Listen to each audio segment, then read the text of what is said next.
Ladies and gentlemen, would you please rise if you're able and remove your caps for the playing of our national anthem.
Alrighty, welcome afternoon matchup at the Larry Bishop Memorial Cup. It's Cody James and Mohamed Jomo. Known as the Fort Saskatchewan Rebels are set to take on the St. Albert Crude. Rebels 1-1 yesterday. This is their first game on a Saturday in the tournament. As for St. Albert, fell in overtime this morning against Regina, 0-2 yesterday. And us here, it has been an interesting past few hours. Essentially, there is no internet in this place, and so we've been running things now off of a hotspot, and we hope to have the whole broadcast for you, but knock on wood, cross your fingers, do what you might. We hope to be talking to you. Hey, Mo, give us the update. What's the scratches, refs looking like for this game?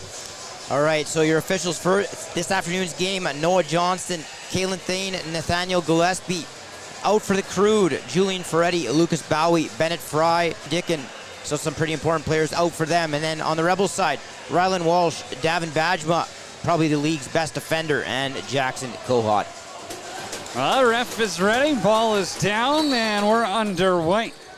Game number 3 on Saturday in Fort Saskatchewan, live from the Jubilee Recreation Center. Newly renovated. They just forgot a couple of key pieces that would have helped out us in the broadcast booth here. Turnover early. Vetch now behind the play. We get a little bit of rough stuff going on there. I believe that was Cale Owen getting into it. Yeah, Cale Owen making an appearance here. He has played the majority of the season, or at least the second half of the season, with the Parkland Posse in Tier 2. Getting into the lineup today with some key guys out, and we'll see what he can do for the Rebels. Well, it'll be Will Nicapillo going to the sin bin. Holding is the call. Rebels power play goes to work. Calix Simonson, expect him to quarterback the unit. Remember, no Jackson Kohut. That's an important piece. He was injured yesterday in their game against the Calgary Shamrocks. Simonson for Dylan Pook. Reloads behind the net. Connors is in the shooter spot. Pook tries a quick stick. Will Horn makes the save. Now Horn, outlet pass. John Fodchuk's up the floor. Fodchuk had Reich back there. Fodchuk switches hands. You got to be playing a little bit more field cross to be able to do that there, young man. That one went way wide and was never close. But the Crude end up throwing this one back their own way. In a minute 30 on the power play for the Rebels, they can get set up again. We already saw Fodchuk try a falling one-handed behind his legs earlier today on a partial break, so no surprise he's getting creative. Simonson, little flip, Pook up top. Connors is there. Connors now trying to dance around his defender, ran himself into trouble though. Simonson, little toe drag, hands are free, shot goes high. Up the floor, possibly a transition opportunity here as McConnell didn't handle the pass cleanly, but now we got bottom side. Can eat the next 20 seconds or so on this shot clock. Pass up top, though. That's past Kieran Lewis and rolls into the benches. Yeah, big early kill here for the Crude, having just played. And they played the first game today, now playing the third game today, just like they did in the opening day of the tournament. Not an easy schedule for the Crude. Hidden ball trick almost worked for the Rebels there. That got a few people looking the wrong way. Simonson back up top again. Lefty strong power play to the middle. Hands are free. Took that shot. Horn makes a save. Rebound popped right into the slot. He took about half the game off earlier today. Got the boot against the Queen City Kings. Not afraid to get into a little bit of the rough stuff. And the mouth works just fine. As I think it was, I don't know if he got a fighting or another 10-minute misconduct. What exactly it was that got him the boot earlier. But Ryan Horbe finished the game for the Crude. Horn started all 4 now at this tournament for St. Albert as Fodchuk. Ball got knocked free. Matthew Vetch has a breakaway. Vetch now stopped by Horn. It's another breakaway save for Horn. It just seems like it's on repeat. You're watching it on a spin cycle. Will Nicapillo now out of the sin bin. Hands the ball off, and now we'll go for a change. I believe that Schultz on the half wall, pardon me. A little spin move inside. Jersey was getting help. Shot ends up wide. Crude yet to have a shot on goal. Now Fodchuk rolls one on. Bowen Carpenter makes a save. Yeah, a bit of a sleepy start to this one. I know the Crude had just played, so they have reason to be the Rebels and need to have some urgency off of what I thought was a bit of a flat performance last night against the Shamrocks. Inside look, and crease is gone. Reed Lowe loves that move where he'll lean to the far side and then in one motion twist his body back to the short side before the goalie can react, just stepping inside the cylinder there. Parker McConnell waits up. Nolan Eastwood playing some defense on him. Liam Elliott now. Thought he had a really strong game earlier against Regina. Elliott over to Fodchuk. Fodchuk trying to go far side. The problem with that is that if you miss the net, it's an over and back, and that's exactly what happens. Yeah, you mentioned Liam Elliott. He did have a big game earlier today against the Queen City Kings, and he was much needed. I thought he was a little quiet in the first couple of games. It's really stepped up for the Crude. Baker throws this one into the corner. Jolivet couldn't corral. Owen will. Cale Owen. His first taste of action in the tournament. Baker now trying to drop it down low. Pook to the middle. Going 5-0, but Will Horn knew exactly where he wanted to put it. Yeah, looking common in net and just waiting for the ball and not overreacting to it. Avery Stenson far side. He had his best game of the tournament this morning as well. See how much is left in the tank. Now a roller all the way across the floor. You can't really throw those 50 feet. Matthew Vetch up. Thiessen back for Vetch. Stick knocked out of his hand cleanly by Lemieux. Yeah, good backtrack there by Lemieux. Talked about him earlier. Kind of a two-way threat. Showed his defensive prowess there. Thiessen. Strong forecheck there. Almost caused a little bit of havoc, but Noah Reich had it and ran into a double team. Crude don't even have 5 players on the floor. Now they'll get some help out there, but it's a little bit too late. Rebels have it. Keelik Simonson slows it down up top. Dylan Pook's out there. 5th forwards, Ethan Jolivet. 3 righties in the O-zone. Connors from an awkward angle. Put it right in the pants. Jolivet out of the corner. Trying to roll around a Reed Lowe pick. Reed Lowe to the middle now. Glove side low. I believe that caught a piece of Horn's hand. Now it's Dylan Pook. Walks the crease. Another big save by Will Horn. 8 saves already in the opening 5 minutes and 20 seconds. Reed Lowe now calls out a play. Rebels starting to get into a rhythm. Haven't been able to put the ball in the net yet. Jolivet stopped. Connors switched up the shoe game from yesterday. Didn't like his performance last night, I guess. Slings one over. Pook. High shot. Ends up behind Horn, but he scoops it up before it goes over the goal line. Yeah, right now it has to be a shot pegged for the corner, and it has to have some sort of zip on it to beat Horn. He's seeing everything. And that felt like a problem yesterday against the Shamrocks as well. It was just too many shots right in the logo, bad placed. You got to be a little bit better, especially in a tournament like this where, you know, it's the best of the best in the Junior B Tier 1 circuit. Connors off the bench, right down the high wing, put it in the shoulder pads. Loose ball out in front. Now Nolan Eastwood's going to come out the O gate. You got to like this. He had 4 goals yesterday against the Shamrocks. They need a spark. Why not put him out there? Reich with a big hit. Ball's going to be on the ground. I believe Reich's going to get called for that. I get it. It's a cross-check in the numbers. And now he's going to grab a hold of Ryland Connors. Eastwood's got a hold of him. And now I think these two teams have recognized who they're playing against. They're not exactly best friends. No, I mean, there's a long history between these two teams, having met in the North Final this year, obviously. Even though there wasn't as much on the line because both were in the Larry Bishop, you still want to win the division. You still want to beat your rival. And, you know, they also met 2022 semifinal where the Rebels upset the Crude. There was a couple of COVID years. 2019. That was the Trace Stewart series. Yes. Correct. Yes, 2022. Yes. He was on a different level. That was crazy. Yeah. No, he was a big difference maker in that series. And then in 2019, you had a juggernaut Crude team with the likes of Matthew Gauthier on that team, Jackson Ganton also on that club, Jace Lysenko in net, and the Rebels and the Crude traded punches in that series. It went 3, and I believe, if memory serves correct, it was like a 10-8 third game here in the JRC that the Rebels just pulled out.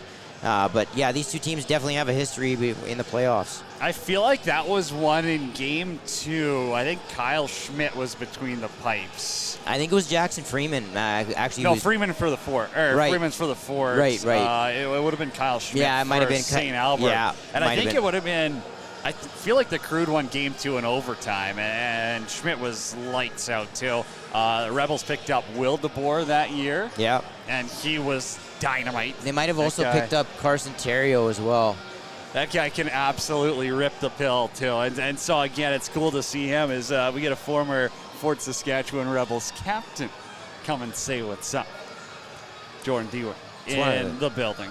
It's one of the great things about lacrosse is you meet certain people and you're kind of around them and you get to know them really well over the course of a short time because it's a small community. So it's always nice to see guys like that. It's the best part about the game, Bo. Yeah. We talk about it, and hey, you know, it's called the medicine game. Take for it what you will, but it is the best relations you will build. And getting to see the alumni come back to watch a Rebels versus Crude game, that's awesome. All right, here's how the penalties are going to shake down. They're going to move Connors out of the box, put Eastwood in. It'll be a 5-minute major that gets called on Noah Reich, and that's for the face mask. So essentially the roughing and the cross-check wash out. The face mask, they're not going to let that one fly. Rebels back to the power play, second time in the contest. Noah Eastwood, though, as he would normally play in that shooter spot. Ball comes up to Calix Simonson. Backdoor feed for Connors. Simonson, he's really evolved his game, right, too. You remember him coming in as a rookie, you know, playing a lot of defense. You kind of have to play in whatever role. And it's funny because then you get to watch his brother Seb play. It was just an offensive wizard out there. And you see a little bit of that in Calix now come out, and just the vision, the passing lanes he sees. He's really evolved as a player. Absolutely. Had the pleasure of coaching him in 2022 on that Parkland team I mentioned as well with Liam Elliott, and he was always an offensive guy, and now he's getting that opportunity to get power play time and things like that with the Rebels. Running back is Reynolds to go and grab that. Rebels without him last night. Maybe a little bit of extra tape on the body, but sometimes you grind through it when it's the best rivalry in junior beast lacrosse. Connors up top. Rebels still in the power play here. 12:15 left to go in the opening frame. Reed Lowe's behind the cage. He'll walk out front. Fires Simonson. Bounces this one into the corner. Will Horn is really keeping the Crude in here. Made 11 straight saves. Backdoor feed. Pook rips that one off the side of the net. Give him the reset. Simonson down low. Dylan Pook scored 6 against the Crude in that North Final series. Inside feed, they score. No, they're going to wave it off and say Jolivet's feet were in the crease. You know, speaking of guys that have really found their game this year, Jolivet right at the top of that list. And man, that guy has been such an energy piece for the Rebels out their front gate. And when you're bouncing up and down between Tier 2, Tier 1, sometimes it is hard to find your rhythm for some players. But Jolivet coming in now and making an impact, right? I think you see him as well developing under a coach like Darren Breuer. 3 minutes left to go in this Rebels power play. Coughed it up for a second, and then Pook's going to end up with it as a couple of Crude just overrun it cleanly. I believe that was McConnell running through the neutral zone. Thought he was going to scoop it up. Maybe the second hop caught him. Connors. Up top, Jackson Baker. Different look on this power play now. Still righty strong, but they're kind of throwing some bodies in different spots. Tyson Smith. Pardon me, Dzwank up the floor, not Smith. Through the pass and ends up behind the net. Jackson Baker now on defense trying to cause a turnover here. Unsuccessful halfway through this major power play for Fort Saskatchewan. McConnell battling in the corner. Dzwank throws a hit and gets into it a little bit extra with Knox Despens. Two of the heavier hitters in Tier 1 lacrosse. Yeah, a lot of size there, and I was just going to say, good job by McConnell. You know, he wasn't able to pick it up, but he was able to waste some time grinding in the corner there. Simonson up top. Connors lets it fly. That goes off the boot of Will Horn. Minute 49 left to go in this Rebels power play. Quick stick, scores! Reed Lowe on the power play, and it almost took 10 minutes, but the Rebels have their first of the game. Yeah, Reed Lowe finds the quiet area of the floor just off of that crease at the back of the box where that defender stands. You want to get up a couple of feet higher and slightly into the middle so that pass has a chance to get into you, and that passing lane opened up and Reed Lowe capitalizes. Not the prettiest power play that they were running on this opportunity, but they are able to make the Crude pay. It still remains a man advantage, though, as it's a major against strikes. So you can score twice before it goes back to full strength. Connors and Simonson. Connors has it up top. Three righties on the floor. Simonson backdoor feed, low, quick stick got robbed, but here comes a cross-check penalty against Jolivet as he took down his defender. Yeah, official Nathaniel Gillespie said that pick was so illegal that he wasn't just going to turn the ball over. He was going to put the Rebels in the box, and that's going to even things up here. Get a goaltender water break here as well. 9:48 left to go in period number one. Shots on goal 13 and 12-2 in favor of Fort Saskatchewan. We'll play 4-on-4 for the next 82 seconds. Mo, I mean, the Crude found a way to hang around earlier with Queen City. I'm not saying it's out of the realm to do it against the Rebels, but what do they have to do? Because you know that their legs are going to get a little bit heavier here as the game goes along. What are they going to have to do to hang with a team like Fort Saskatchewan, who is fresh? So I think it's got to be a lower scoring game, because a lower scoring game probably means two things. It means that William Horn's continuing his really hot play, but it also means that they're going to be responsible in getting back, getting off the floor, and not giving the Rebels a bunch of transition opportunities. So I would look, if the Crude are going to win this game or be in it, it's probably going to be lower scoring. Liam Elliott, one-on-one with Ben Reynaud. Reynaud's brother Jack was a mainstay with this Crude organization. Backdoor feed got knocked down by Matthew Vetch. Valentine couldn't catch it either. Vetch is going to run in transition, though. He's got Thiessen up there, 2-on-1. Vetch, far side, scores! Automatic captain in transition. Matthew Vetch doubles the Rebels' lead. Matthew Vetch, I don't know how he does it, but man, he capitalizes on a very high percentage of his transition looks. He doesn't really, his hands look very stiff, almost like he pushes the ball out of the head of his stick, and it fools goaltenders. It's like they can't tell when the ball is leaving the head of his stick, and it's almost like the ball gets on them a little quicker than they expect. He's kind of got a weird shot. Not to judge. I'm no lacrosse expert myself, but and again, he's a hockey player too, so it almost feels like a bit of a wrist shot. It's not a full sidearm or sub shot.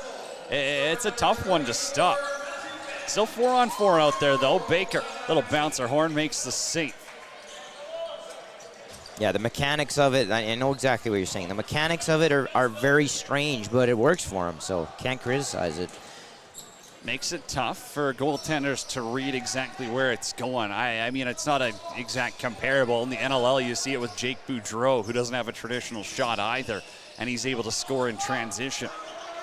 Now taking the highway is Lewis. He got tripped up by Riley Longmire. Flips it up. Ballantyne rings the red. Yeah, and on that point, Cody, a lot of the time, goaltenders will tell you in practice when you have a shootout, offensive and defensive guys, it's often the defensive guys that'll win because goalies, A, don't really know their shooting tendencies, and they're harder to read because half the time they don't know where they're shooting the ball. I think some forwards might struggle with knowing where they're shooting the ball at times, too. All right, Crude on the power play for 15 seconds. Ballantyne's up top. Lefty strong look. Short side shot goes. Kieran Lewis rips one home. It's 2-1. And it's funny that Kieran Lewis scores now because he has the same type of release. He just pushes the ball out of his stick, doesn't really step towards the net. It looks so kind of lackadaisical, but again, it's a shot that fools goaltenders. They don't pick it up on the release point, and he aims, and he usually pegs that top corner, and he did so there. Is this a big one game for Bowen Carpenter in the sense of last night was not his best? You know, not breaking news to anyone. Is this a big get-right game? I think it absolutely is, especially, if they're able to win this game, it sets up a huge game with the Mavericks tonight. And if you are going into a game in this tournament and you're facing the Mavericks, you're going to need quality goaltending because you can sure as hell bet that Swan is going to provide that for them.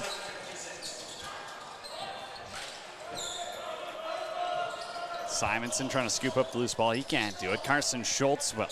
Schultz throws it back, and Nicopillo has it bounce off of his stick. That's two players I'd take on my team any day of the week, in Carson Schultz and Will Nicopillo. I think that their compete level, their battle effort is next to none in Junior B. Reed low now. Little step to the inside. The righty tries to go low. It's kicked out.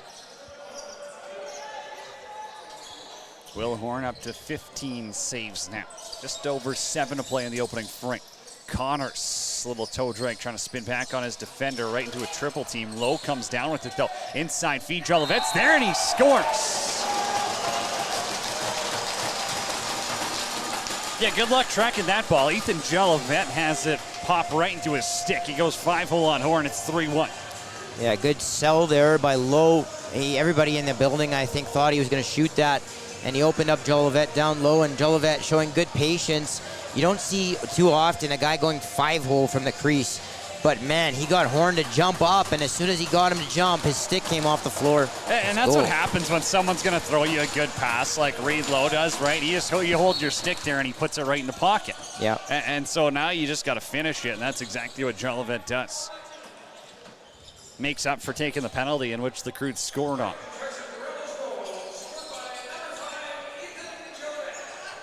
Liam Elliott, far side. Schultz handed it off to him. Elliott running around, hoping for a pick. Tries to throw it down low for Tyson Smith. Schultz on the forecheck, facing, secures it.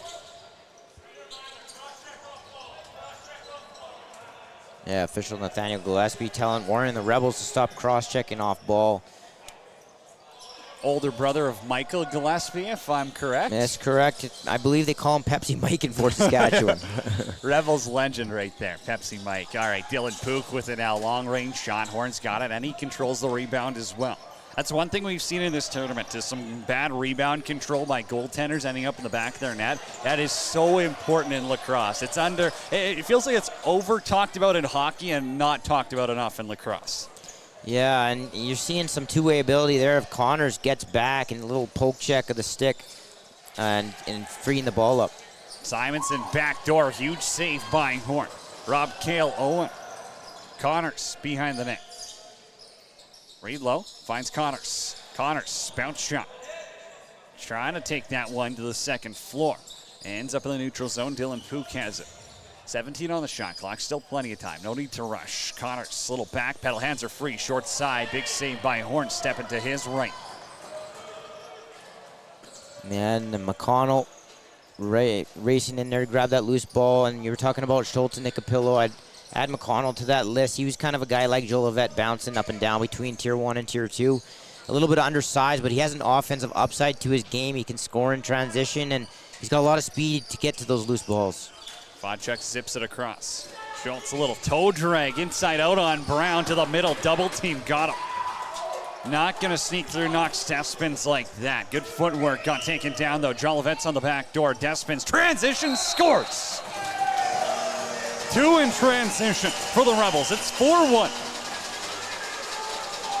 Yeah, and so what I was talking about off the top, you asked me what did the Crude need to do to be successful in this game. It had started with limiting transition. That's a couple now that they've given up that way in this game. You know, again, they're tired and they're shorthanded. They're missing some real key guys, Bennett Fry being one of them. But yeah, it's a tough haul. But again, those are the opportunities you can't let up.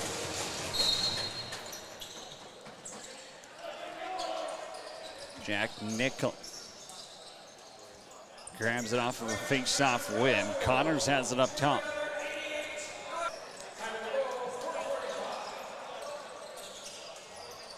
Owen over to Pook.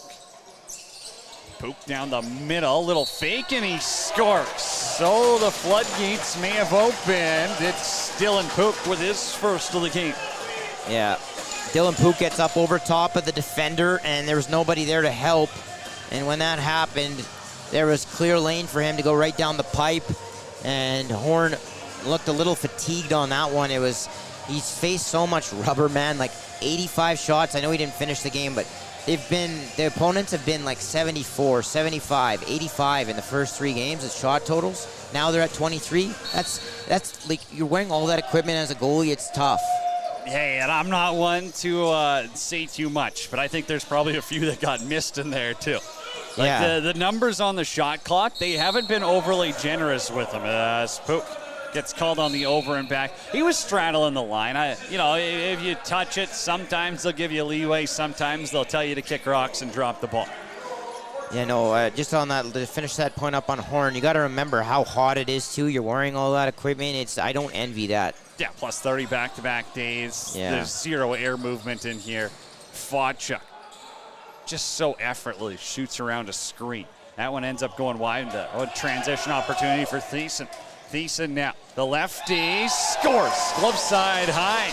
The Rebels have half a dozen. It's a 100% fatigue right now on Horn. You could just see it by the way he reacted to that shot. He's been so good on breakaways, and again, that's a defender. You're not used to him coming down and shooting on you like that. But yeah, no, it's the Rebels. Like I said, the transition has really been a difference maker in this tournament so far. You see how the Mavericks just thrashed the Shamrocks with it earlier. Now the Rebels taking a page out of the Mavericks book and using it on the Crude, who are obviously fatigued and tired. Simonson, another face-off win, ends up going cleanly to Jack Nickel. Lakeland Products. Connors over to Baker. Baker's shot. This is going to bounce off the glass into the ceiling.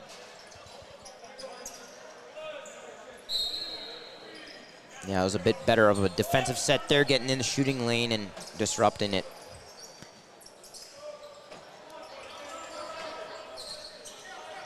Vodchuk out of the corner.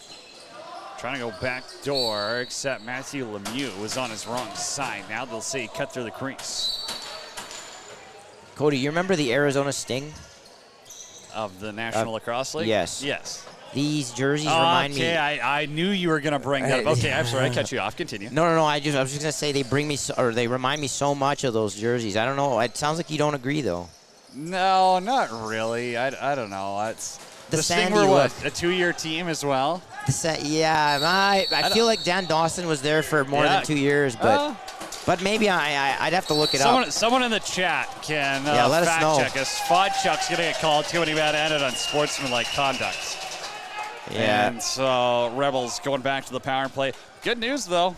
Crude penalty kill's perfect. They've killed off 7 minutes. Yeah, they did kill off a 5-on-3 earlier today against the Kings as well.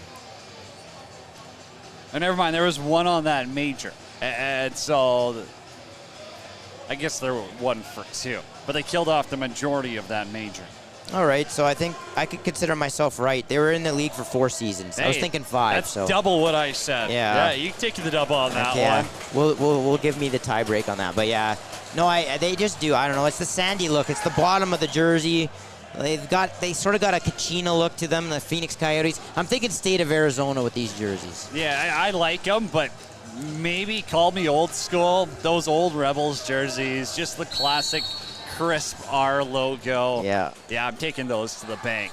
Same with the Crude, too. Like the Yeah, I gray agree with you on the gray Crude. is cool, but like Love the purple. pre-COVID Crude was absolute gas. Purple. Low for Connors. Baker, let it go. Horn makes the save.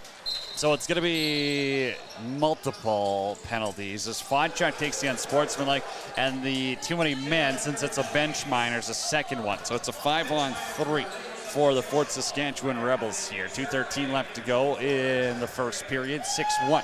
Rebels are leading. 6 different goal scorers for Fort Saskatchewan also.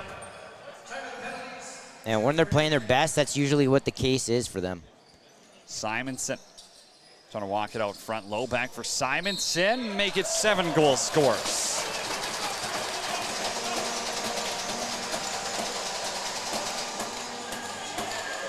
Yeah, a little bit unfair there as the ball went across the crease a couple of times, and second or third time it did. Simonson had a gaping short side to hit. Horn almost actually got over there and got enough of it, but it hit his arm and went in behind him. So if you're the defense on a 4-on-3 like that, you see him playing pass there multiple times. You can assume where it's coming from. You just got to commit to something. You either got to drop and take both of the bottom guys away, Yeah. or you got to say, hey, we're going to let them do this then, or go Buffalo Bandit style, stick someone in the crease. But, like, you just got to make a decision. You know, if you look back, you can't just stand there and be like, well, maybe I'll knock this pass down. You got to commit one way or another. And I know that can put you out of position, but it's also an opportunity to save a goal because you're going to let Simonson and Lowe play pass on the crease. It's probably going to end up in the twine. Yeah, no, exactly. And it's hard. It's a hard ask, especially at the junior B level, to expect your guys to rotate. So I would just stick 2 guys in the back and be like, take your shots from the shooters. We're going to take away that cross crease pass. Exactly. Yeah. Now it's a 5-on-4 for 40 seconds. Connors. That one looked like it came out of the pocket a little bit weird on him. Poop to the middle. Bounce shot ends up in the corner also as the violation clock goes off. Was talking to official Nathaniel Gillespie before the game. He got called to call in. He's doing all 3 games that remain here, including this one here today. Had a bevy of referees this week, or this weekend. I don't mind that, though. Change it up, get more guys the experience. I think it's awesome. No, it's good. I agree. Kieran Lewis couldn't handle that pass cleanly. Matthew Venches up the floor. Instead of going one-on-one here, I think wisely decides to pull this one out. Hands off for Calix Simonson. Power play still has 5 seconds to work with. Might as well let it fly. Knuckle puck scores. Wow. That one caught a member's bounce and goes right under the crossbar for Calix Simonson. Back-to-back power play goals for the kid at 7-1. That's when you know you're running well, when you get a goal like that. And it's no negative. There's really no negative comment you could make on the Crude on that one. Yet a goal goes against them. The ball just sort of, it looked like it hit the head of the stick of a defender, and it just went into the ground and changed direction on Horn.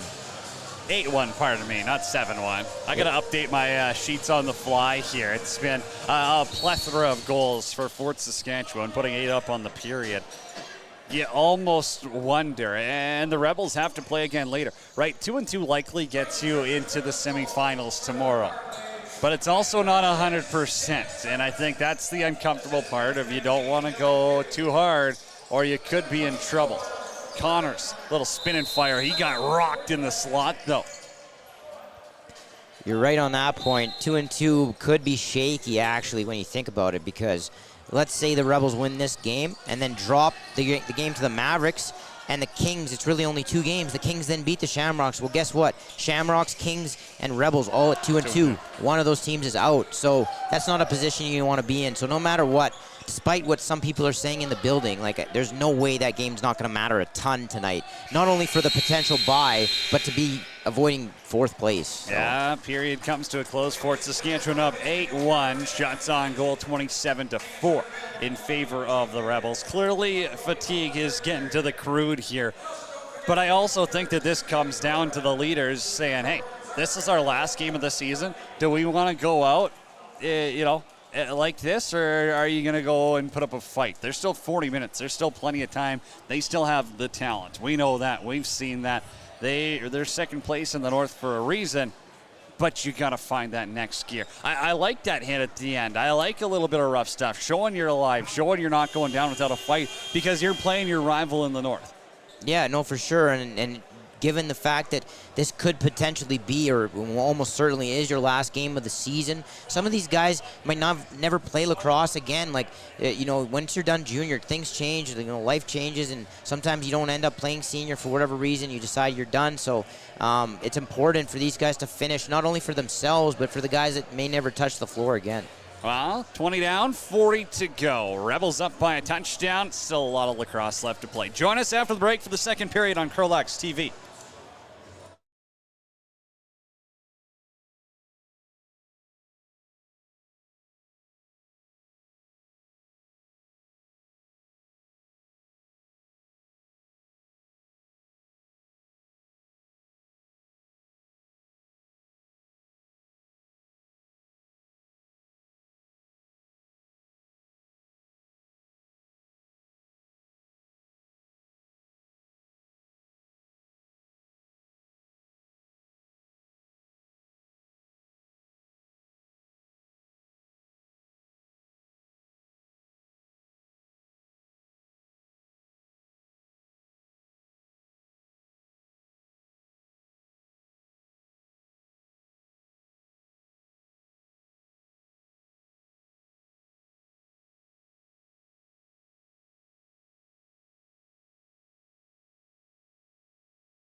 Getting set period at number 2 inside the Jubilee Recreation Center. It's Cody Jansen and Mo Joma with you. A couple of goalie changes to tell you about. Both teams swapping to their backups. Ryan Horby now between the pipes for the Crude. Will Horn stopped 20 out of 28 in that first period.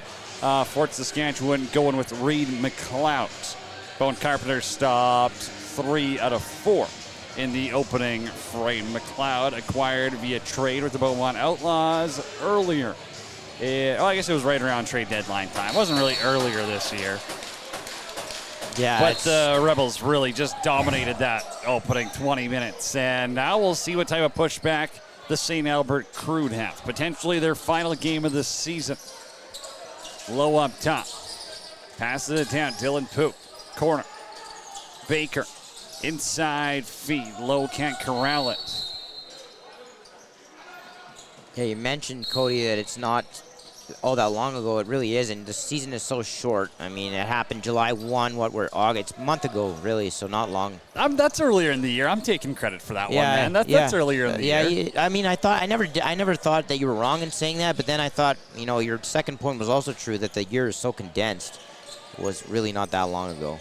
Vodchuk throws one up top. McConnell spin back, ends up getting stripped of the ball by Matthew Vetch. Scored in the first period. Now he's got a breakaway in the second. Vetch all alone. 5-hole on Horby.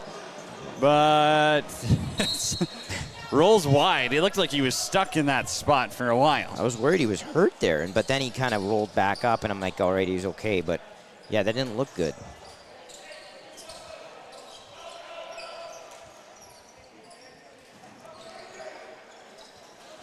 Back the other way. Here goes Teague Brown. Brown has Schultz on him on the back check. Brown all alone, puts it right in the logo. Now behind the play, little extracurriculars. I think Brown's going to get called for holding the stick.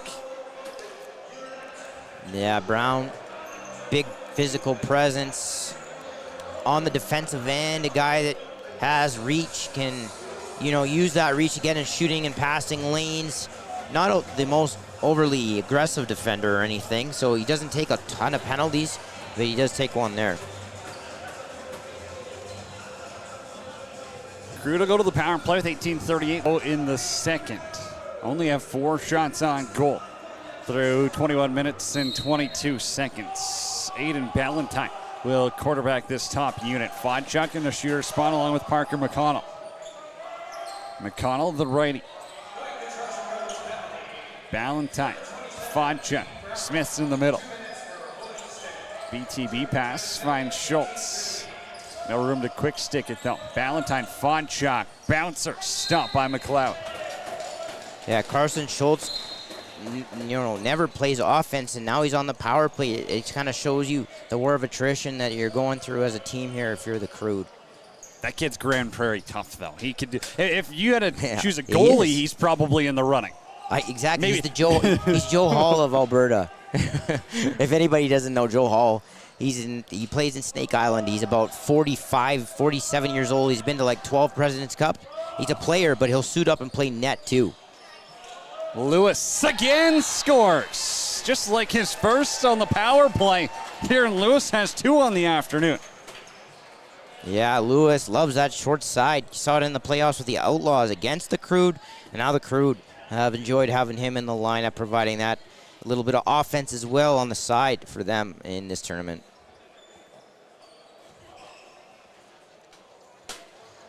Leads down to 6, we said, for St. Albert. They got to find something. You just got to find something to smile about and say, hey, we're here, we're playing, we're going to battle. We're not going down without a fight. And I think that's the message that Garen Schmerman's sending to his team, in a sense of you got to play for pride. You can't go down without swinging.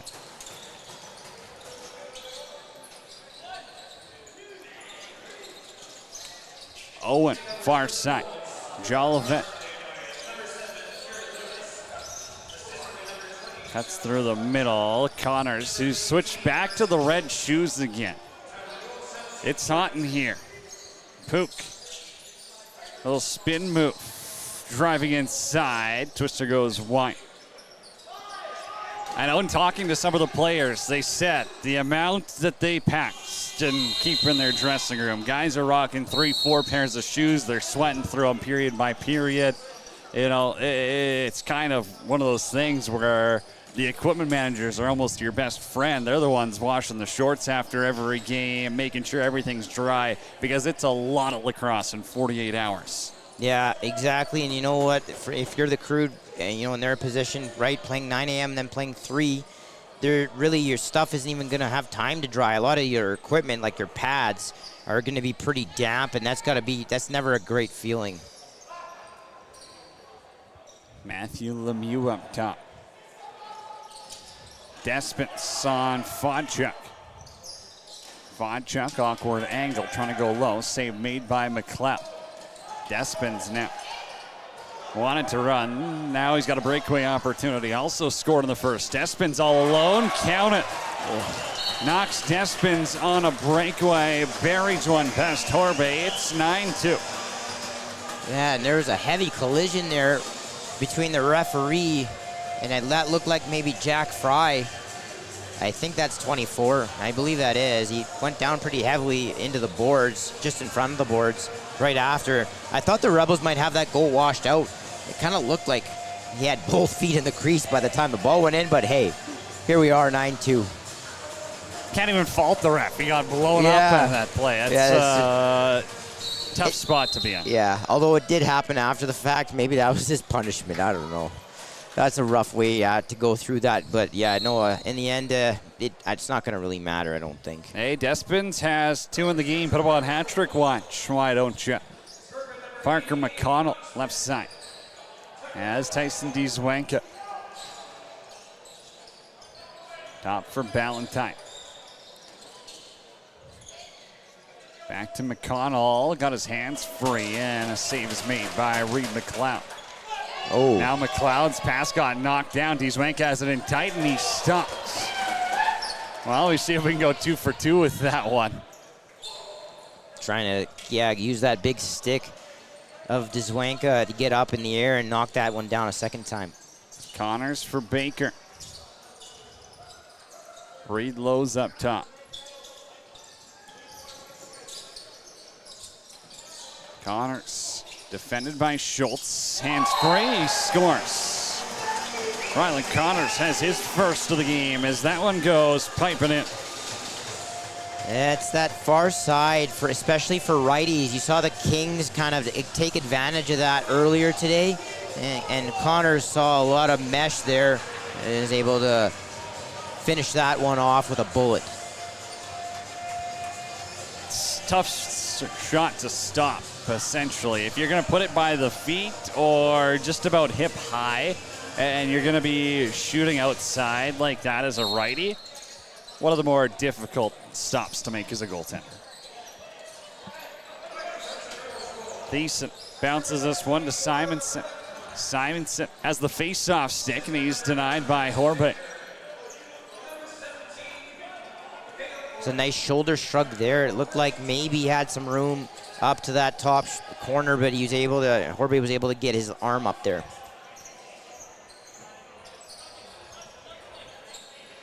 Josh Fodchuk now on the restraining line, looking short side. McLeod makes the save, and now Fodchuk has to get back. Johnston up the floor. Despins the hat trick, and he's stopped by Horbe. I cannot believe Knox Despins caught that ball. I kind of threw up a Hail Mary, and it ends up in his stick. Yeah, and that ball had so much velocity on it. Like that, I mean, aside from maybe Fodchuk's crease dive one-handed behind his back, that was the play of the tournament. A simple catch. Johnson just shot it at him. Yeah. Here comes the slashing call against Fort Saskatchewan. Fodchuk. Crude 6-on-5. Horbe's to the bench. Parker McConnell. Up top, Lewis looking for the hat trick.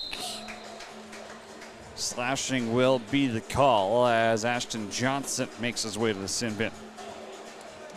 Yeah, Ashton Johnson, another guy on this Rebels team that had been kind of up and down between Tier 1 and Tier 2 a little bit.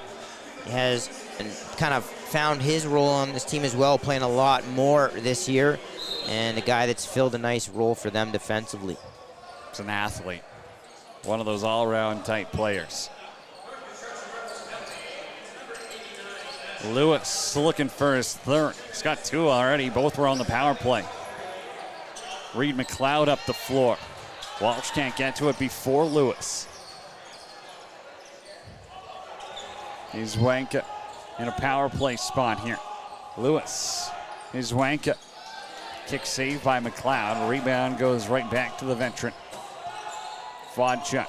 Lewis. He's Wanka. Far side this time. Caught McLeod going the wrong way. Ends up missing the pipe. Vodchuk spins back on Vetch. Pass got deflected by Reese Walsh. Ben Reynaud battling down low. Scooped it up. McConnell has a pick set on him by McLeod, and now the ball just got thrown 200 feet down the floor. Horby trying to take a swipe at it. Vetch got pushed into the boards by Vodchuk. Push got called. Rebels can kill off 30 if they want. Pook over to Lowe. Lowe with a toe drink. Now a little fadeaway shot. Horby with the save. Long bomb. It was up there for a second. Huckabee was right there and waiting for it. Nickel might have touched it. Got it in the corner. Nice to see Deswanka getting some power play time. I think it's a nice reward for him. He's played some of the better lacrosse that I've seen him play in the last few years lately out the back gate and really carrying the ball up a lot. You talk about the guys and the players who have given a lot back to this Crude organization over the years. Ups and downs, right? Deswank is a name that absolutely comes to mind. Yes, and I know like he has been around, but I still think he has another year left. Pook now. Trying to go 5-0 on Horby. Back to even strength. Low on the half wall. Jolivet comes in to set a pick. Baker, 2-man game. Fake backhand flip. Ball got knocked free. Now a twister airmail pass. Oh, it was right there for Kieran Lewis. I believe that was Noah Reich who threw the pass. Kind of a wild twister floater. Had some time. Smith had a lane to shoot. Opts not to. Vodchuk is bench side. Ballantyne. Let it go. Won't make its way on goal. 2 on the shot clock. And the Crude will just dump this one down in the corner. And with 9:40 left to go in period number 2, we'll hit our water break timeout. Fort Saskatchewan and St. Albert. 10-2 is the score. I'm not saying this one's over, but the Crude have yet to show, that much signs of life on 5-on-5. They're tired. They played an absolute, and they played an extra 10 minutes against Queen City. Like, their game earlier was one of the best games of the tournament, and then you got to flip it around and play 6 hours later. That's not an easy thing to do. Yeah, no, definitely. And, you come off a playoff stretch where you're playing in usually 3 games, in the Crude case 3, and then 2 games back to back like they did. The first round was a little bit more spread out, but then you have a couple of practices and it's a quick turnaround right into the Larry Bishop, and you find yourself down 0-2 after the first day, and you're going like, we just started, like, where are we right now? Like, we have to try and rein it in, and it's a lot of pressure that you feel, and that's why I was talking earlier today about how I was impressed with how the Crude approached that game. They looked like a team with urgency and with some desperation, and they came up short, but they just had a better vibe to them than I saw from them yesterday. Yeah, and in talking with players this morning, I think the message beforehand was just like, that was embarrassing. That's not who they are. And they felt that they could put up a fight with teams at this Larry Bishop Memorial Cup, and that they did with Regina. Toe-to-toe with a really dang good team from Saskatchewan who's going to the Founders Cup. Calix Simonson now. He's got 2 in the game. Inside feed. Quick stick by Lowe as he got sent to the seat of his pants. Connors driving on a backhand shot. Trying to go stick side on Horby. Ends up with Lowe here. 2 to shoot. Over to Simonson. Put it on goal, but it's after the shot clock. Now, you're the ref, the resident ref on the broadcast. What's the leeway? How much time do you give someone before that becomes an unsportsmanlike conduct? I think generally, like, if the ball's been released and the horn is just going or hasn't gone yet, you're good. More than half a second after you can start to hear it, that's when it starts to get a little question. Like, I think that was okay because he was releasing it as the horn started to go. But any longer, I think they could have easily got. Yeah, no, I'm not saying that one was egregious by any means. I just think that there's a fine line, and obviously every ref, hears things differently. Yeah, no, it's funny you bring it up because I was thinking, that was clearly late, but at the same time, the horn was sort of starting to go as the ball was being released, so you can't really penalize the guy in that sense. There's also nothing worse in my mind than the lacrosse mentality. If I'm just going to dump it in the corner and go for a change. Yeah. Like, I don't care if there's a second left on the shot clock and you're at the center line. Just put it on goal, please. For the love of lacrosse, stop dumping it in the corner. All right, here goes Longmire in transition. He's yet to score today. Longmire over to Thiessen. Far side stop by Horbe. Rebound for Longmire. Bucket. Riley Longmire with the goal, his first of the game, and Fort Saskatchewan has 11. Well, Longmire is a guy that I've liked for a long time. A bit undersized for the defensive end, but so much speed, good on loose balls. He gets rewarded for staying with that in front of the net. I will say, Cody, the reason why, and I'm sure you know this, I know you know this, but the reason why teams dump it in the corners, when they play teams like the Mavericks, they don't want to get fast break to death, and it's easier for their offensive guys to get off the floor that way. That's why they do it. Oh, I know there's a method to the madness. I just hate it. I know. I get it. Hey, there's a chance that one of those goes in. I'm with you. You got 4 other guys you can change. Yeah, that's fair. Pass got knocked down in front of the net by Lucent. Turf it into the goalie's feet. Maybe you get a rebound. Worked in the OJLL the other night there. Yeah. Reynaud battling with Lemieux. Assistant captain for this Fort Saskatchewan Rebels squad. Up for Ashton Johnson, 2-on-1. Chavez up the floor as well. Johnson takes it, left arm saved by Horbe.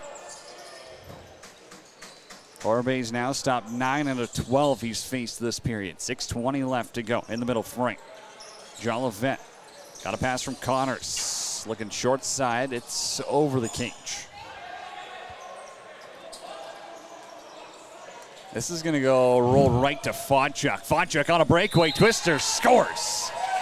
I was kind of hoping he was going to go one arm behind the back like we saw earlier, but instead he goes twister low glove. Josh Fodchuk has his first of the game, and the Crude have 3.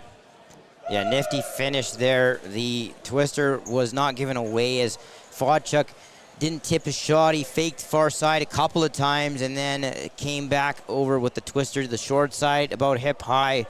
And McLeod really did not react at all to that one. Crude have their first 5-on-5 goal of the game. Kalix Simonson peels back on the half wall, leaves wait for Dylan Pook. Another one of those hockey players turned lacrosse star. Dylan Pook, 6 goals in that North Finals series. Really embraced the Rebels' role that they've given up. Pook cuts to the middle, lets it fly. It's off the mark.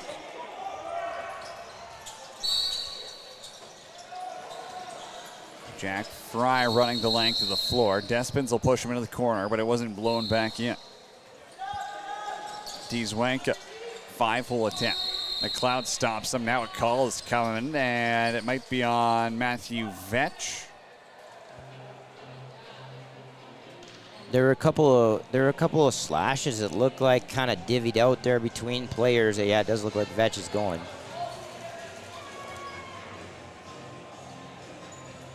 Vetch will go for slashing, and St. Albert goes to their 4th power play of the game. 2 for 3 so far. You've got Dzwanka, McConnell, Smith, Fodchuk, and Ballantyne out on this unit. It's a lefty strong look with just under 5 to play in the second. No Kieran Lewis. He's got 2 goals in the game. Both came on the power play. Relegated to the second unit, though. Fodchuk flips it. Smith up top. Ballantyne. 5-hole look. McLeod makes a save on Dzwanka. High pass up, intended for Reese Walsh. Orbe has it. Fires one over to Josh Fodchuk. Has to be careful. Can't go over and back there. But now Reese Walsh on the back check. Caught Fodchuk sleeping. Ball up for Thiessen.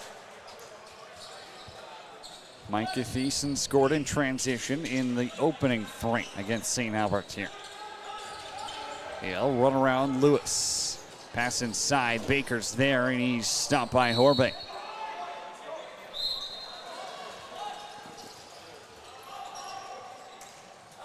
McConnell up the floor. Reich. Back for McConnell. Crude still on the power play here. Fodchuk, big wind up. Good shoulder save there by Reed McLeod. One almost looked like it stung him a bit. Maybe he just moved his chest protector. Fodchuk had Connors all over him. No call coming. Ballantyne. Fodchuk. Short side denied by McLeod. McLeod up for Connors. Finds Nickel.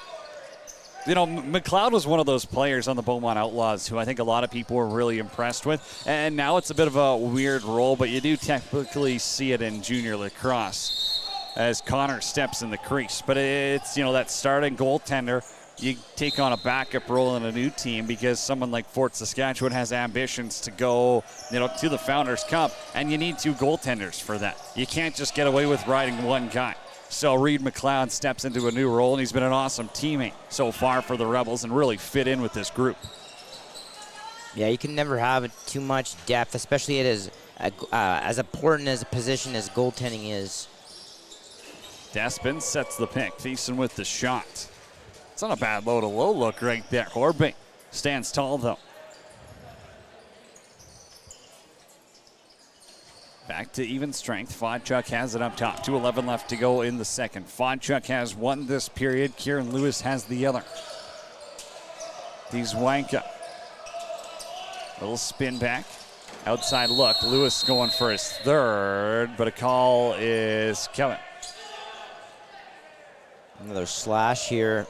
And the reason why you're seeing so many different guys like Wanka playing power play time and playing out the front gate is because they were already short on the right side. You had Fry out, you had Bowie out, and now Elliott started this game, and I just realized, thinking about it, I don't know why I didn't realize it earlier. Yeah. Dickens out. Yeah, that whole right side, that's four righties right there, so it's desperate times right now. That's fun if you're a veteran. If it's the last game of the year, you might as well go and enjoy it. Put a smile on your face and play loose. Reed Lowe walks out, puts that one under the buck. Second of the game, fourth power play goal of the game for the Fort Saskatchewan Rebels as Reed Lowe buries another. We got run time, it looks like now, for the first time in this game. I thought it might happen at the start of the second because I thought there might have been some discussion between the Crude and some of the officials. It hadn't happened, but now with less than 2 minutes to go, we've gone to run time.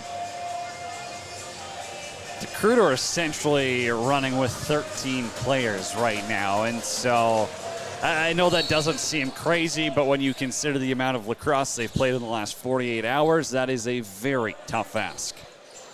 Yeah, even on the best of days, that's a very tough ask. Lacrosse is not basketball, I'll put it that way.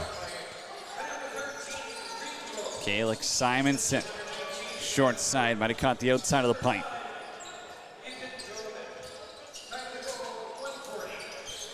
Connors on the restraining line.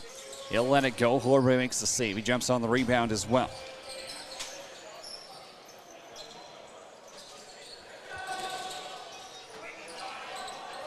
Schultz in the neutral zone. Fires this one into the corner. Reese Walsh can't grab it. Parker McConnell. 20 seconds left to go. 9 on the shot clock. McConnell out of Fodchuk. Wanka's off the bench. Smith didn't know the pass was coming for him, though. Trying to grab a loose ball away from Brown. Shot clock's going to expire. Johnson has it. 5 seconds left to go. They stopped the clock for some reason. Johnson down for Pook. Took a quick stick on goal. Oh, he tried to put that one on goal there late. Wasn't sure he was actually going to shoot it. Decided why not at this point. 12-2 is the score. 40 down, 20 to go. It's Cody Jansen, Mo Joma with you this afternoon. We're live at the Larry Bishop Memorial Cup on CROW LAX TV.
Welcome back to the Jubilee Recreation Center in Fort Saskatchewan, Alberta. It's the 2025 Larry Bishop Memorial Cup on CROW LAX TV. Cody James and Mo Joma with you. Hey, appreciate you sticking with us here. There is a lot of issues at the building, including one fried internet router.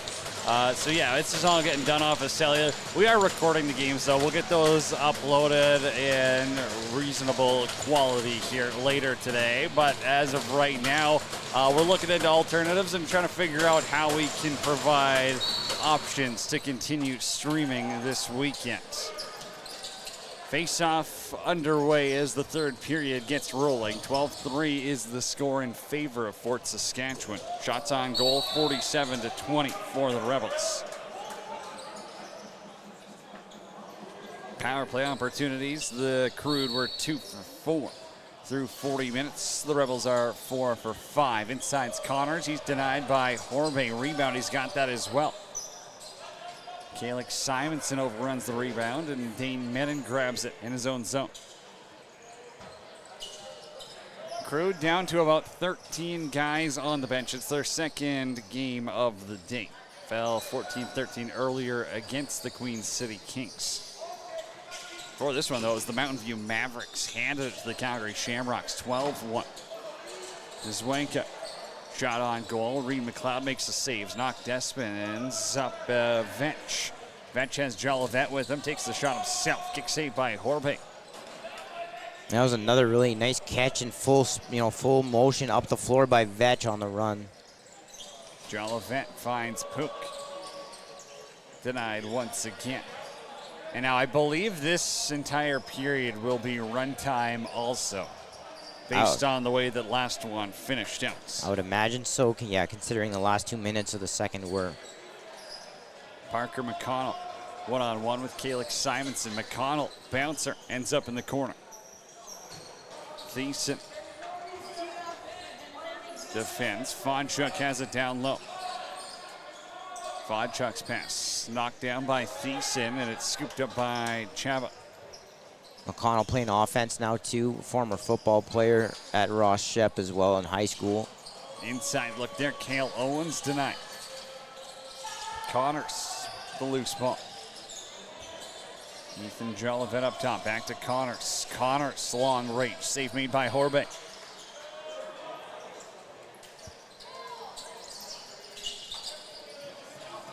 Schultz and Simonson have some words as they go off for a change. Tyson Dzwank is up top.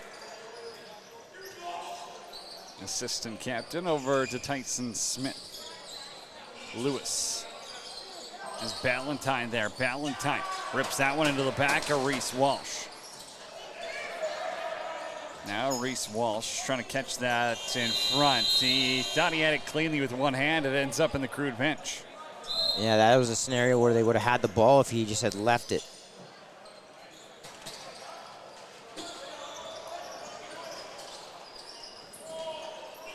Lewis, pick got set by Fodchuk. Got around Johnston. Trying to go high five-hole on Reed McLeod. It got stuck in his knee. And for Matthew Vetch again. I wouldn't imagine seeing the Rebels really push the ball at all here. You have a game coming up. Low looking 5-hole. Save made by Horbe. Fort Saskatchewan will take on Mountain View at 8 o'clock this evening here. Live at the JRC. You might as well pop by if you are in driving range. They got the beer gardens, they got the food trucks. It's a great setup tournament here at the Larry Bishop Memorial Cup in Fort Saskatchewan. Jolivet zips one over to Pook. Baker sets a little slip, cuts inside, and Horbe, another big save.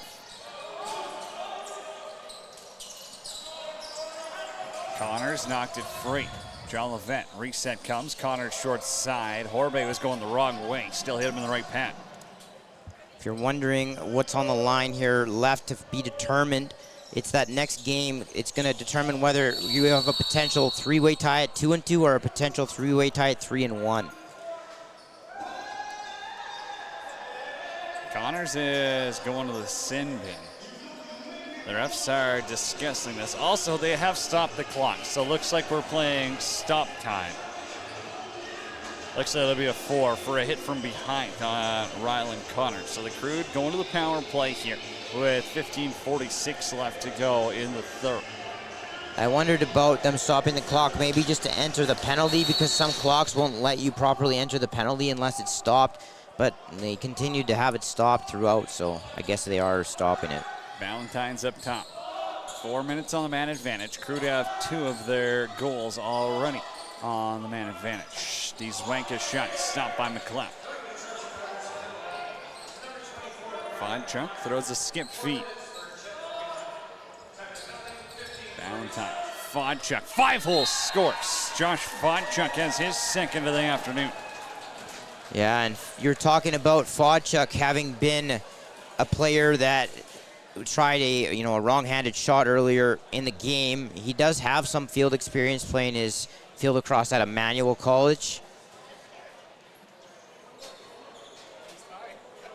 Fodchuk's got 2 this afternoon. He had 4 this morning for the Crude. And the penalty now gets knocked down to a 2-minute minor for Ryland Connors. So St. Albert still up a man.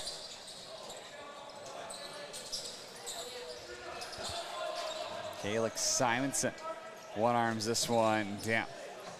It'll rim around the boards as the power play continues. A couple of opportunities for some reps here. They're getting some of the veterans out like Zwanka. I'm sure they'll let him get a few more shots here as the period goes along. Yeah, plenty of reps, plenty of opportunities for the Crude and everybody remaining that's able to play here, really. They are without Bennett Fry. They're without Graham Dickin, Liam Elliott. A lot of options unavailable as Valentine stopped by McLeod.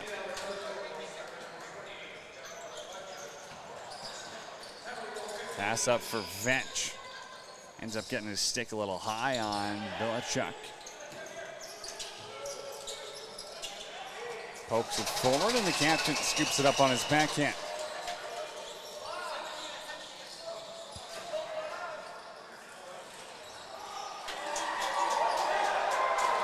Vench got hauled down to the ground. Call coming against St. Albert.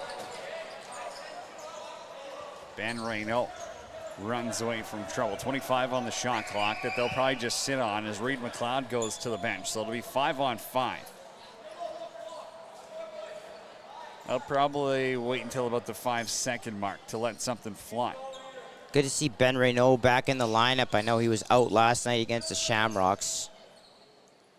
Simonson for Lowe. 3 to go now. Inside, Pook is there, and his shot got deflected.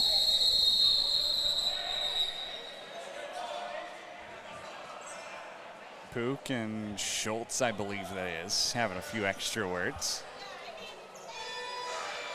And those are both guys that are pretty feisty guys that are not huge guys, but they will mix it up, get in the middle of things, and not only during live play, but after the play as well. Saw a lot of that earlier in that Crude Kings game this morning. I know you call them line brawls. I'm not giving them credit for line brawls. Well, yeah. One was close. I think line brawl means you have to have like at least 4 fights going on. Yeah, that's fair. Like actual fights, though, not a cage rage, not just little grabbing face masks. It was a light line brawl. Yeah, a diet line brawl. Yeah. Pook crease side.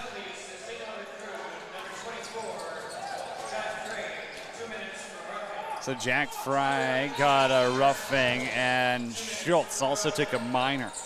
So it's a 5-on-3 for the Rebels. Pass got knocked down by Jolivet. Reese Walsh is back in his own zone to scoop it up. Up the floor, Calix Simonson awaits. Jolivet goes back door, trying to float that one far side. Ends up nicely bouncing off the backboard for Simonson, and now they can set up their 4-on-3 look here. Simonson walks right in. Forbay makes the save.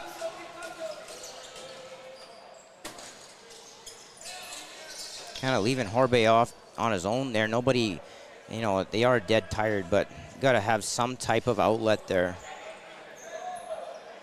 Connors on the restraining line down for Reed Lowe. Low now, walks out in front. Horbay read it right. Connors again, another save by Horbay. Rebound, make it 3.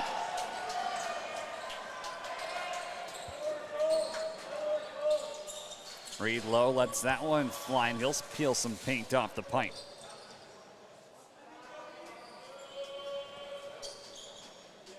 Calix Simonson walks it down. 25 seconds left to go on the man advantage. Pook inside. Put it right in the path of Horbay. Yeah, Horbay making about 5 consecutive saves there on those last 2 back-to-back possessions to help the Crude get almost their way through this whole 5-on-3 opportunity for the Rebels. Rebels have yet to score in this period. 8 minutes without a goal feels like an outrageous time. The way that they were playing earlier. You often see that, though, in games like this where teams kind of inevitably just stop scoring and kind of let up in a way. Simonson unable to grab the loose ball. Jack Fry had it for a second. Ends up popping out of his stick. Jack Fry, big part of that Lakeland Heat Tier 2 team out in Cold Lake. Cale Owen now, one-on-one with Schultz. Connors, down to the corner. Reed Lowe's there. Reed Lowe, low to low. Save made by Horbay. Wants the outlet pass, has a man up the floor. Good defense by Knox Despens in reverse transition, got off the bench and went right to the target.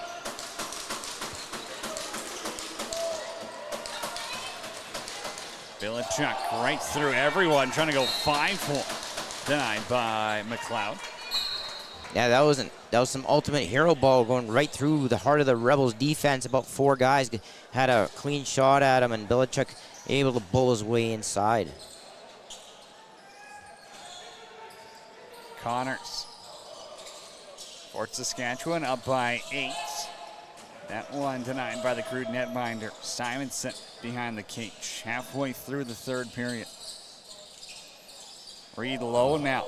Licensed to throw a BTB, and he rings it off the crossbar. Jolivet. Rebels got the reset here. Pook. Over to Lowe. Lowe takes the shot. Kick saved by Horbay. Yeah, the Sherwood Park product, Reed Lowe, with a couple of opportunities. First he goes BTB off the bar, and then he had a nice outside look there, and Horbay kick save. Pook for Lowe behind the net. They're setting it up like a power play. Connors cuts through the middle. Pook has it again. Rebels really aren't ragging it that much, though. They're still playing here. Lowe got knocked down. Up the floor, Fonchuk for the hat trick, denied. That was a beautiful pass right into the stick. It allowed Fonchuk to gather himself, look back, and have plenty of time in on net. Not too often Josh Fonchuk misses those opportunities, but when it's your 4th game in 48 hours, it becomes a little more exhausting to put that in the back of the net.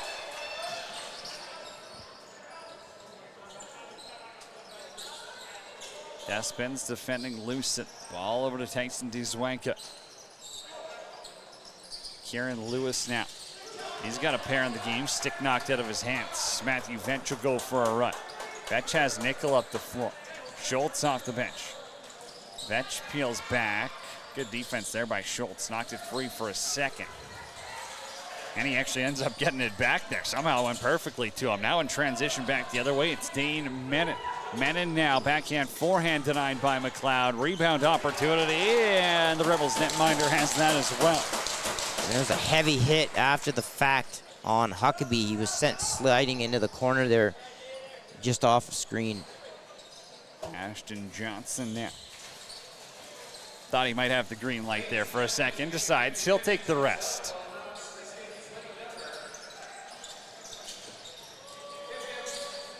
Won't go for Lowe.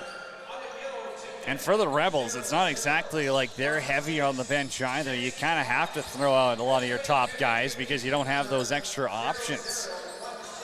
Owen tries to find Baker.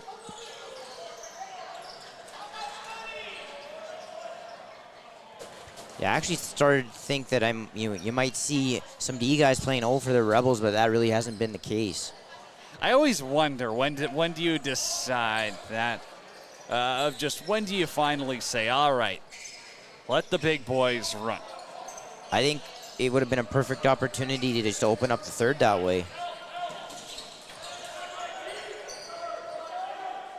Ball doesn't end up hitting McLeod, so the shot clock doesn't reset. Take Brown with it, though. Fancy hands by the big man there. But then the pass for Walsh evades him.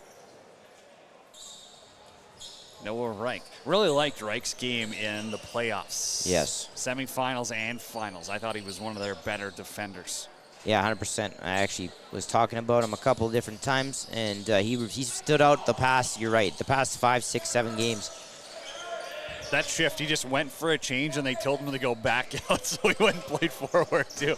If you're wondering the state of affairs here, Brown up the floor, Jolivet breakaway, and there you go. Fort Saskatchewan's got at least one in this third period. Yeah, and I believe Reich is another football player. I talked about McConnell being a football athlete, and I believe that from what I was told recently that Reich is as well.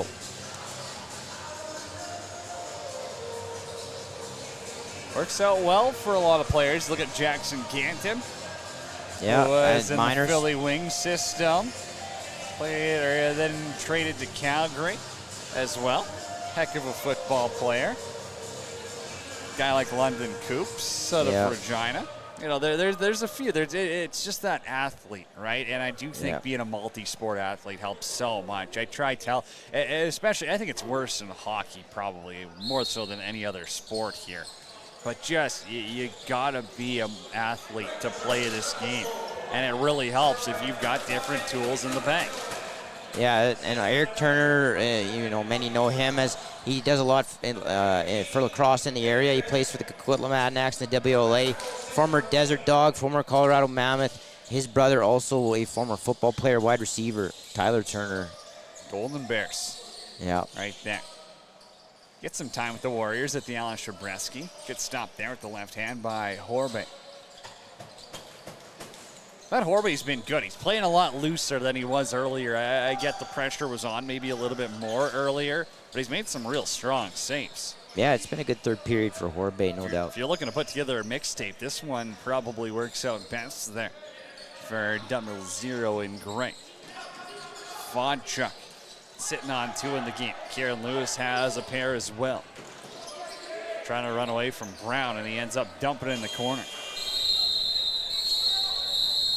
Looks We're gonna like, get well, goaltender water break with 4:22 left to go here. Did they maybe forget the media timeout? I don't remember. Well, this is the water break, media timeout. Yeah. I don't know. They forgot, just opted out. Maybe someone asked for it. Yeah. I kind of thought with maybe runtime, I don't know if it's like, if there's an unwritten rule of runtime, you're like, well, we're not going to take it. I don't know exactly how it works, but nonetheless, goalies will grab a water break. Some extra conversation going on between the benches here, too, and it doesn't look all friendly. Maybe there's some extra smiles, but you know these two teams don't love each other. As Jackson Baker, he grabbed the traditional stick, and maybe that's the conversation, is what's the plan? You see that come out sometimes. It's for the worse, especially if it's a defender grabbing it. Forward, I think you're a little safer. Yeah, I can't imagine that he has any plans to maliciously use that. I'm not saying that as like, oh, here's what to expect. Yeah, no, I know. I'm saying generally. It's more so a senior B tournament where the Woodies will come out and things get a little greasy. Yeah, the President's Cup, you'll see a couple of them every once in a while. I didn't say it. That's you. Yeah, well. Yeah, you see those come out about Wednesday or Thursday. Yeah. And every team usually has, now anyways, used to be the Eastern teams that had them. Now everybody has them. At least, you know, the Alberta teams have started to have them. The minors have had them a couple of times in recent past. So it's kind of a widespread thing now. It's a borderline intimidation factor at this point. We'll see if they try hit Baker. He's got it, and he's wide open. I think that's Corey Takahara's traditional stick. I'm trying to get a good look at it. Well, he had one in warm-up the other day. I could be wrong, but Reed Lowe, they'll say he stepped in the crease before putting that one home. He was out there on the floor the other day, I think it was yesterday, and maybe it was in the North Final, but it was one of those games are all blending together, but it's one of those games where he was out on the warm-up with the Rebels, and he had a wooden stick, and he kind of looks the same. I'll take that then. Yeah, you're probably right. I'll tell people at home. It's a W for you. Yeah, Tyson Dzwanka dumps this one in the corner. Down to 3 minutes left to go in regulation. Ben Reno wants to go. Rebels have scored 6 goals in transition. Poke. Down low, Vetch fires and scores. Wow, that didn't look like a D guy goal. Matthew Vetch, little short side fake, far side finish, and the Rebs have 14. That was an odd one because it looked like Horbe was standing up tall, covering the top part of the net, and the ball still found its way past him. He didn't really bite on any of that, and I was kind of surprised to see the ball go in there. Perfectly placed shot. Yeah. Got around his arm just enough to kiss the mesh. Vetch has his second of the game. No Rebels with hat tricks yet, though. And I believe that is 9 different goal scores. Calix Simonson down for John Levent. Finds Jackson Baker. Baker now, he'll drive inside. Boy, that was the look he wanted too. Little dipsy doodle with the traditional stick. Denied by the Crude netminder. Yeah, good move there to get underneath by Baker, and I'm surprised he has that much confidence with that thing to be able to kind of maneuver with it like that. Baker, another look, save mate. Simonson might not have a license to throw a BTB after that one, so it ends up in the corner.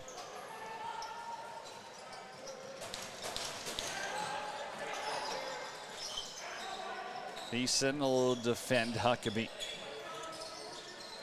Huckabee sneaks by. Throws it up top for Lewis. Lewis has 2. Both came on the power play. Dzwanka. Little spin move inside. The agility shown. Finish just wasn't quite there. I like the look of that, though. That was like a video game spin move. It was full 360, and he came all the way back around and into the middle.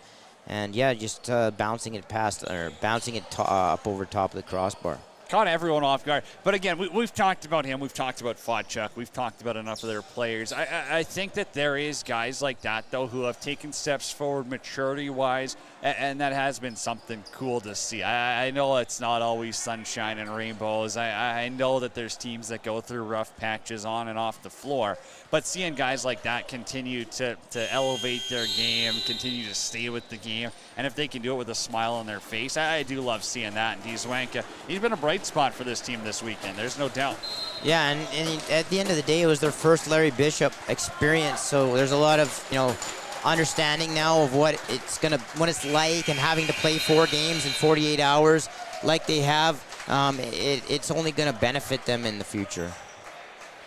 Fort Saskatchewan takes this one 14-4.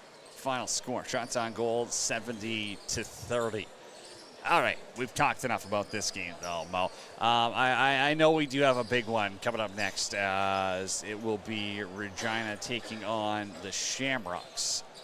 But the big one tonight, Fort Saskatchewan, Mountain View. That's going to be an absolute barn burner. What do the Rebels have to do better? Or is there something they have to do better because this game was played? So it's tough to sort of translate, over into the next game that way. And, it's hard for me to sit here and go, this is what they need to do specifically. I guess I can kind of draw back on last night.